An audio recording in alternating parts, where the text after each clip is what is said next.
বিসমিল্লাহির রহমানির রহিম।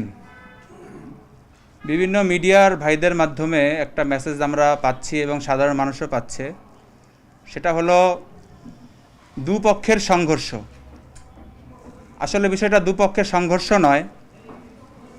একটি পক্ষ যারা তাবলিগ জামাত বাংলাদেশ শুরাই নিজাম নামে পরিচিত, ওনারা আনেওয়ালা ইজতেমা 2025 যা কিনা 31 জানুয়ারি ও 1-2 ফেব্রুয়ারি শুরু হবে, ওই ইজতেমার জন্য মাঠ প্রস্তুতির কাজে মাঠে অবস্থান করতেছিল এবং সারাদিন অক্লান্ত পরিশ্রম করে ক্লান্ত শ্রান্ত শরীর নিয়ে রাত্রে ঘুমাচ্ছিল।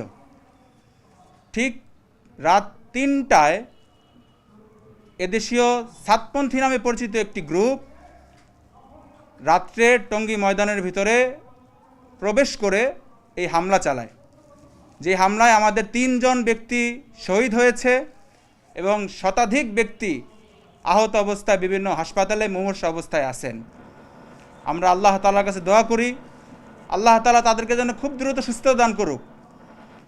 বাকি ইনশাআল্লাহ যে কথাটা আপনাদের মাধ্যমে আমরা মেসেজ দিব তা হলো, এই হামলাটা ছিল পূর্ব পরিকল্পিত হামলা এবং ওনারাই এটার ডকুমেন্টস বা প্রুফ রেখে গেছেন।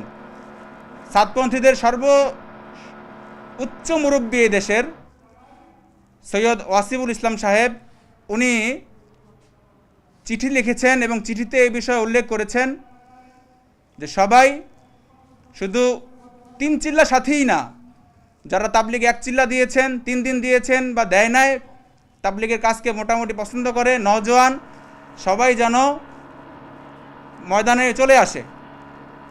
এবং সে লিখেছে সবাই শুকনা খাবার, সবাই লাঠি এবং টর্চ লাইট সাথে রাখব।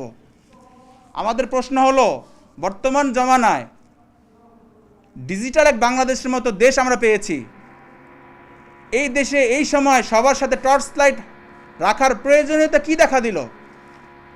এটা দ্বারা স্পষ্ট হয় যে রাতের আধারে তারা যখন সব অন্ধকার হয়ে যাবে তখন প্রবেশ করবে এবং এই টর্চ লাইটের প্রয়োজনীয়তা তখন দেখা দিবে।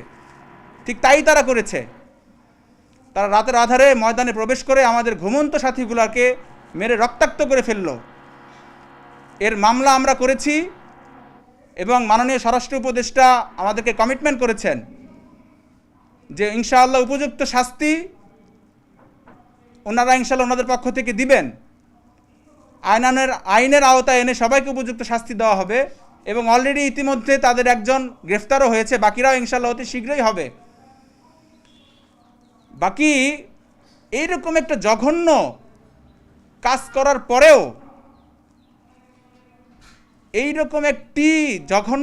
করার পরেও, তারা কিভাবে সমাজের সামনে, মিডিয়ার ভাইদের সামনে গতকালকে আবার উপস্থিত হতে পারে এবং বিভিন্ন জঘন্য মিথ্যাচার করতে পারে। সারাদিন এরকম সারা রাত এরকম সন্ত্রাসীযোগ্য হামলা চালানোর পরে আমার তো উচিত ছিল মাটিকে বলা, এই মাটি তুমি ফাঁক হয়ে যাও, আমি লজ্জায় তোমার ভিতরে ঢুকে যাই। সাতপন্থীরা গতকালকে মিডিয়ার কিছু ভাইদের সামনে এই কথা বলে যে তাবলিগ জামাতের ভিতরে তৃতীয় এক পক্ষ তাবলিগের মেহনতকে নষ্ট করার চেষ্টা করতেছে।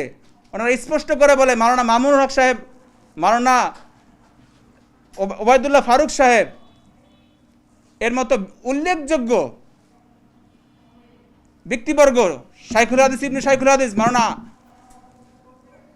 মাহফুজুল হক সাহেব, ওনাদের 3-4 জনের নাম ধরে ওনারা বলেন যে হেফাজতে ইসলাম বা তাবলিগের মেহনতের ভিতর তৃতীয় এক পক্ষ ঢুকে তাবলিগের এই মেহনতকে রক্তাক্ত করতেছে বা তাবলিগের মেহনতকে নষ্ট করতেছে এবং রাজনীতির এক রূপরেখা কায়েম করতে চাচ্ছে। এটা তাদের পক্ষ থেকে গতকালকে বলা হয়েছে।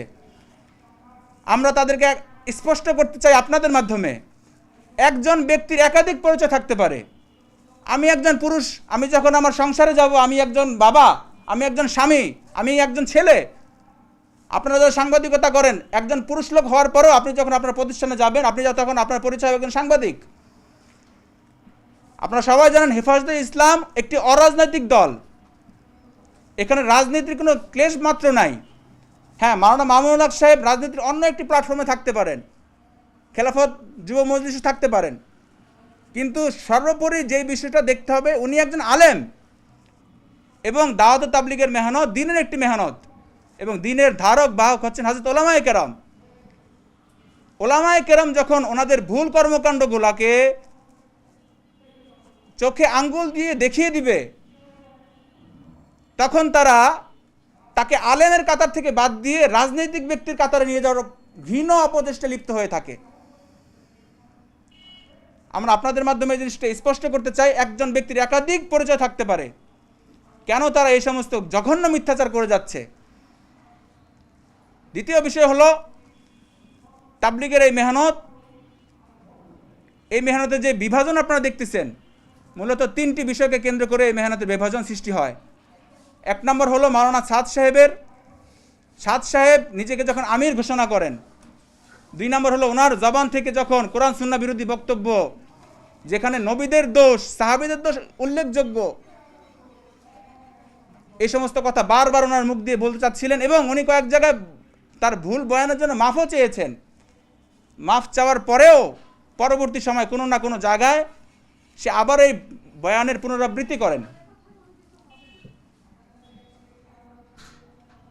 এবং দাওয়াত তাবলিগের মেহনতের মতো একটা মেহনত, যেখানে সমস্ত কাজ পরামর্শ সাপেক্ষে হয়ে আসতেছিল, এইরকম একটি মেহনত, এই মেহনতের ভিতরে উনি নিজস্ব কিছু চিন্তা ভাবনা, নিজস্ব কিছু মতামত উইদাউট মাশওয়ারা, উইদাউট পরামর্শ উনি ঢুকিয়ে দেন।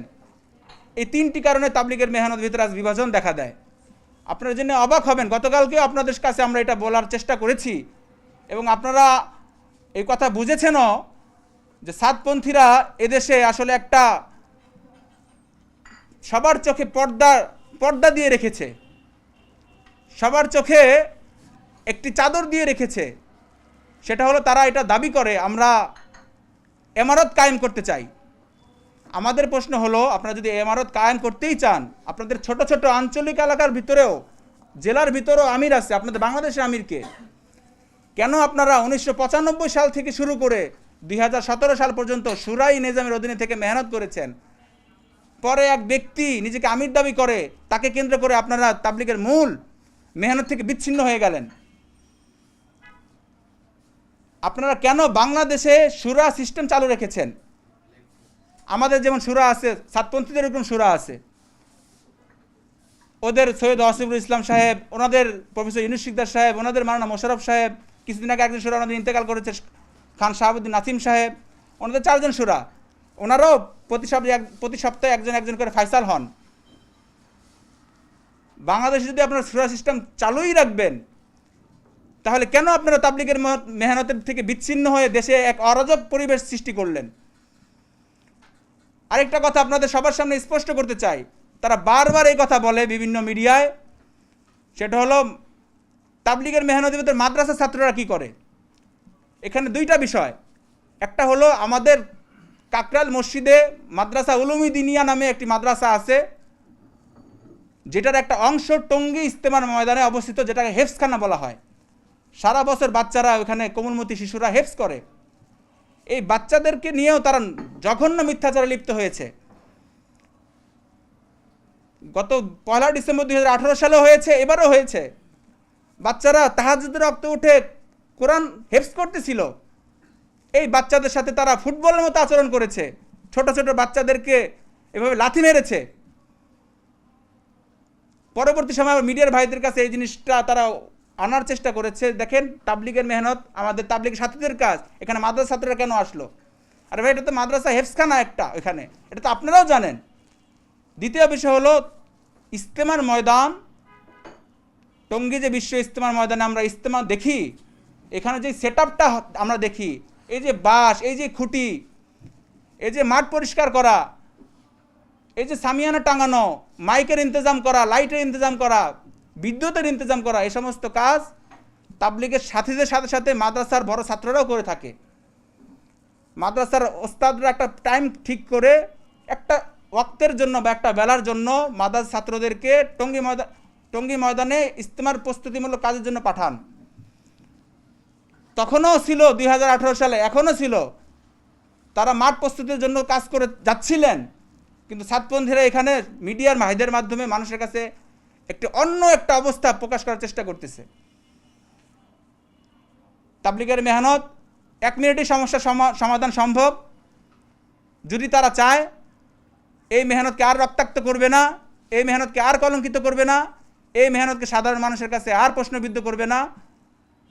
তারা মাওলানা সাদ সাহেবের কাছে যাক, তার ইমারত থেকে তাকে ফেরত আসতে বলুক, মাওলানা সাদ সাহেবকে এই কথা বলুক যে আপনি দারুল উলুম দেওবন্দে যান, যে সমস্ত ভুল বয়ানগুলো আপনি করেছেন, নবীদের দোষ সাহাবীদের দোষ আপনার বয়ানের ভিতরে উল্লেখ করেছেন এবং কোরআন সুন্নাহ বিরোধী বক্তব্য আপনি দিয়ে গেছেন, এর জন্য দারুল উলুম দেওবন্দে আপনি যে মাফ চান, দারুল উলুম দেওবন্দ যদি আপনার এই মাফ চাওয়াটাকে অ্যাকসেপ্ট করে নেয় এবং মাওলানা সাদ সাহেব যদি আর ভবিষ্যতে এই বয়ানের কোনো পুনরাবৃত্তি কোথাও না করে, এটা যদি সে অঙ্গীকার করে এবং নিজস্ব যে চিন্তাভাবনাগুলো দাওয়াতের মেহনতের ভিতরে ইনক্লুড করে দিয়েছিল উইদাউট মাশওয়ারা, এটার থেকে যদি মাওলানা সাদ সাহেব ফেরত আসে, যার কারণে তাবলিগের মেহনতে বিশৃঙ্খলা দেখা দিয়েছে, 1 মিনিটে ইনশাআল্লাহ এই মেহনতের সমস্যার সমাধান হয়ে যাবে।